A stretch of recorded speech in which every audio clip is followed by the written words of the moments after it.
On our way to Iceland, we had an hour layover from Santa Ana to Seattle. If you're ever flying out of Santa Ana, I'd recommend stopping at Brodards. With only 1 hour in between our flights, we really tried to prepare on what gate we would land at and how many transfers we would need to take in order to catch our international flight. We made it. 1 out of 3 trams to go. A couple more. Here we're exiting the Green Line, which is our first train, and we just cross right over to catch the second line. If you're lucky, they'll arrive and leave right at the same time, but we weren't so lucky, so we had to wait a few minutes. Luckily for each train, it only is about a 3 to 5 minute wait, and they, from our experience, were on time every single time. Almost there. Never take an hour layover. We had an hour layover. We had to take 3 trains, but good thing we arrived 20 minutes early. Good thing Seattle Airport, 5 out of 5 so far. Pretty good. Our second train from the D gate to the A gate was the yellow line.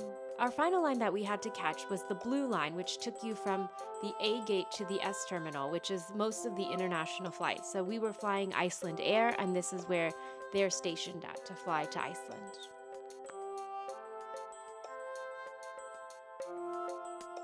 Three trains. I think it's taken us less than 30 minutes. Less than.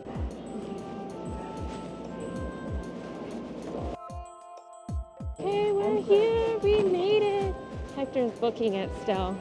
Once arriving at the international terminals, we take the escalators up and then you'll be at all of the S gates. Once at your terminal for the international flight, we would recommend looking at the boarding gates to see if your gate had changed or if you don't know it, and go directly to that gate. So for us, because we were flying from domestic to international, they did require all passengers with transfer flights to check in at the gate.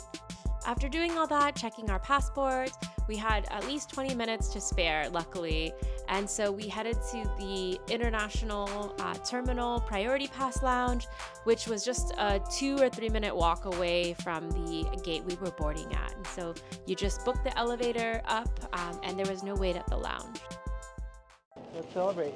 Victory after a 1 hour layover. Okay. Okay. So this is the priority pass lounge at Seattle. Okay. We're gonna be here for 5 minutes because we have our plane to catch. Okay. It's mostly just drinks and a little bit of food. Okay, pretty big.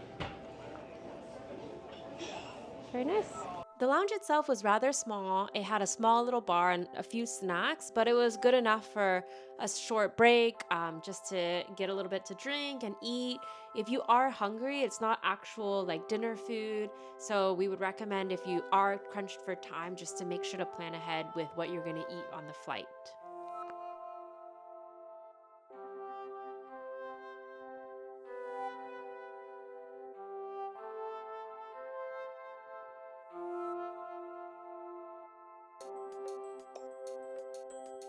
And after all that, we finally made it. General tips: if you do have a short layover, whether it's in Seattle or another airport, check your flight on Google with the flight, airport, and gate, and oftentimes it'll show you recent landings to plan ahead. Check the airport map to see where to head once you land, and if truly tight, ask the flight attendant if they would help you get off sooner as soon as you guys land. Sometimes they are able to make announcements. If you enjoyed this video and want to see more travel tips or more of Iceland, don't forget to like and subscribe to the channel.